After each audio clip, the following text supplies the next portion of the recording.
Play the clip, Seamie. Ocean Drive with Shape. And it's time for this. Ocean Drives films with Eclipse Dine-In Cinemas Bundoran. Now serving pizza, hot dogs, ice cream and more to your seat. Find out more at Eclipse. Now, time to join our man at the movies, Collie McFadden. It is a Thursday with the very latest from Eclipse Cinemas in Bundoran. I feel he's probably Oscared out at this stage. Oscar? Never. Not when it's a good one. Not Yes. when it's one that unusually for the last couple of years, not only did probably pretty much the right movies win, also they're movies people actually saw. So people want to talk about them. Because, a few years ago, things like Coda won, and it's a good movie. It really is, but nobody saw it, not least before it went on to streaming. Whereas now, everyone has an opinion on Oppenheimer. Now, some of it are people going, I didn't like it at all. But that's fine, because I like talking to people about films. And I have to say, last Monday, you might remember, we had Poor Things as the Missed It Monday. We kind of guessed that she might win the Oscar, right? And over 50 people turned up for it. And I guarantee it's just because it was in the news. And probably some of them wanted to go and see. I'd like to see what all the fuss is about. I bet you she's rubbish, but that's okay too. There's no harm in that. So many people turned up. It's played again this week, but which is the way capitalism works, people. But it was a really good one. Obviously, it was good for Ireland with Cillian Murphy, but obviously Poor Things as well, winning 4 Oscars, and it's an Irish movie, and there was loads of representation, and it was great. So no, not tired of the Oscars. Already looking forward to 2025. Okay. I'm trying to see how wrong we'll be. Every year, at the start I go, do you know what will be on next year? And I get it wrong every time. But I'm telling you, apparently Saoirse Ronan has 2 movies that we could be celebrating again next year. Oh, hopefully. The Coen Brothers are back. Our big movie this week, the new release. And these guys make great movies. And it's Drive Away Dolls. Yeah, and for the first time, they actually do this joke in the trailers for it. It's a Coen brother. Bro, it's the first time they've done one of the solo ones, but all the hallmarks of a great Coen Brothers films in there. We're going to play the trailer, and already people are going to hear it. And if you didn't know who made it, you'll hear the dialogue in it, and you'd kind of go, "Do the Coens have a new film out?" Play the clip, Seamie.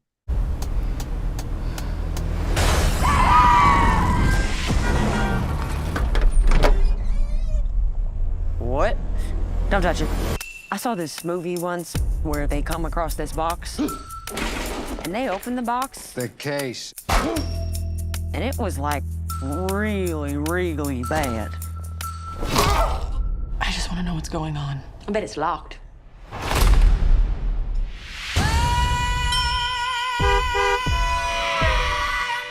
We just want to locate your friends. Who are you, jackass? That's when women curse like that.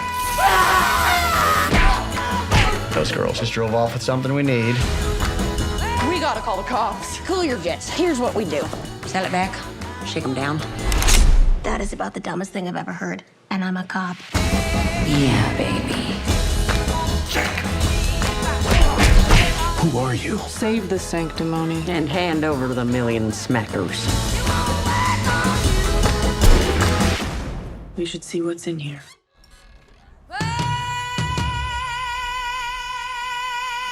Drive Away Dolls. What the hell? Yeah, we forgot to tell you about the swab guy's head in the hat box. Oh, it's something we need. Oh, it looks great. And that's it. And the thing is, I was just saying to my colleague Megan, it's not that it's an original story. People getting in the wrong car and driving away with the package owned by the bad guys is a very common story. We've seen it 1,000 times. What's slightly different here is the package, which I'm not going to tell you, but it was not what I was expecting. The bit where you go, it'll be money or a body or whatever. Yeah. Nope. Yeah. They don't show you that in the clips even. No, so you don't no. You don't find out till the end of the movie. And right. boy, do you find out. But, in this one, there are 2 young, wisecracking gay women who are running off from this world, and they keep on going to all of these gay bars that the mob have to follow them. And it's just funny. It's just funny because it's a story you've heard before with just that slight bit of a twist on it. And it just gives them a chance for new one-liners. Clearly, I think in some cases they might have written the one-liner first. The 2 leads are just great fun. And again, it's something we've seen before. One of them is quite deadpan, and the other one's all wisecracking with her southern accent all the way through it. And she just doesn't give a monkeys, and she says whatever she thinks, and it's laugh out loud funny.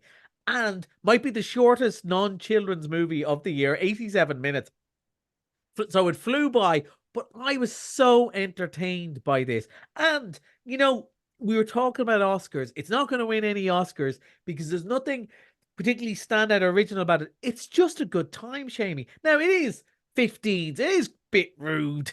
And Good. nothing offensive. It's just the fun side of a bit rude. And it's very silly at times, as the Coen brothers often are. Like Big Lebowski, people have loved, and they remember all the cool stuff the dude says, but it's also very silly at times, and not, the way they're obsessed with the bowling and the things and it's the same sort of world. They just find a theme, and they're just having a great time here. And I just thought it's a great palate cleanser after all the serious movies. Now, let's be honest here. Do I think loads of people are going to go and see it? Probably not, because it's a little movie and it won't be like ads all over TV and stuff like that. But I guarantee you, if over the bank holiday weekend and into Easter, you want a grown-up, fun, good time that is good as some of the movies that are out, the adult movies out, they're quite serious. This and Wicked Little Letters, there's two great funny nights in the cinema with really funny women in really funny films that I'd recommend that you just go in, pay your money, and you're guaranteed good laughs.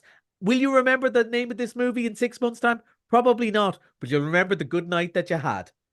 Top That's notch. Drive Really. Away Dolls, folks. When does that open? It opens tomorrow.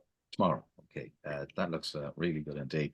It kind of put me in mind of Thelma and Louise for some reason. Yeah. Just that hit me like when I was. There's a bit of Thelma and Louise, and there's a lot of other film jokes in it. And Pedro Pascal, who people will know from The Last of Us, but particularly Game of Thrones, there's a very good Pedro Pascal Game of Thrones joke in it. Game of Thrones joke.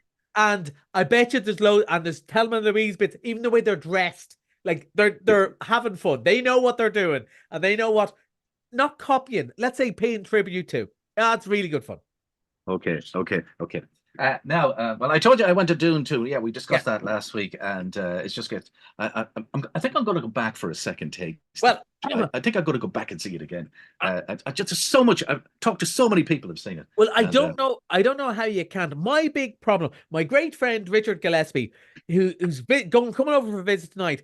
He's watched the first one. I actually mentioned him when I was doing the review. He's watched the first one, but he's 3 small children, and he's saying, look, I will get to see it. Will you wait and don't go and see it for the second time until I'm free? And I'm getting quite angsty now. It's been 8 days and I haven't got to go back and see it yet. Although, speaking of movies that people haven't got to see yet, being the Irish weekend, we've a couple Before you go there, right? Okay. I had a bit of trivia. I was looking for it there. The stunning Steve Wall appears in Dune 2 in the movie. No way. Yes, he got a call like 24 hours. The guy that was supposed to be, the guy that marches in at the big assembly, the soldier. He's the head of the the army. That's Steve Wall. Is this in the brewing up the storm part of it? No, this is near the middle part, the end. Shavy, you missed that joke. I'm sorry. It might not be the joke, but a stunning joke. You know what I'm talking about. Anyway, I just thought it was a bit of trivia for you. No, that's brilliant. I didn't know that. And I didn't know that. Another Irish person in the movies. And that's just what I was going to say. Because of the Oscar success, I kind of alluded to it already. And because it's St. Patrick's weekend, and to be honest with you, ahead of the Easter holidays, it's a quiet week for releases. So as well as Poor Things being on again, Oppenheimer, of course, so many people texted and said, any chance? You think everyone's seen it, but then people go, oh, I'd love to see it again on the big screen. So Oppenheimer's back on Collie. Thumbs up. Do see it on the big screen again. Colleen Kuhn. We were asked bring back an Irish movie. And we just thought, well, there's no better movie than that. And we had a private screening of it here today in the cinema for a group of people. None of them were not native English speakers. Did they understand the movie? Let me just say, they all came out in floods of tears. All right. It just goes to show you, emotion is is a worldwide language. So we've got all of those, but Missed on Monday is All of Us Strangers. Speaking of awards, I think I said this to you when we first reviewed. Oh, actually, maybe you were off the week we first reviewed it, but I couldn't understand why it wasn't nominated for Oscars. It was nominated for BAFTAs, didn't touch one. This is the one when people are studying film in 10 years' time, and you know the way they look back and they go, "How did Driving Miss Daisy win the year that The Shawshank Redemption was out and Goodfellas?" Right? So the same way, they will look at All of Us Strangers and go, "How did Andrew Scott not win an award for it?" It is sad and moving and slow, and maybe it's not what people want after the bank holiday weekend, but I guarantee you it is one of the best acting performances you will ever see, and it's €5 on Monday. All of Us Strangers, and I'd really recommend it to somebody who, we're about to talk Easter. It's all blockbusters. We're going to be talking Ghostbusters, Kung Fu Panda, all those sort of movies. The last of the serious movies. I'd really recommend it. Okay. That's Collie on movies, and we're looking forward to the Easter. Yeah, bank holiday weekend. More bank holidays. Oh, yeah. Indeed. Look at happy St. Patrick's Day to you, my friend. Top of the morning. And top of the morning. And enjoy the music. Till next Thursday.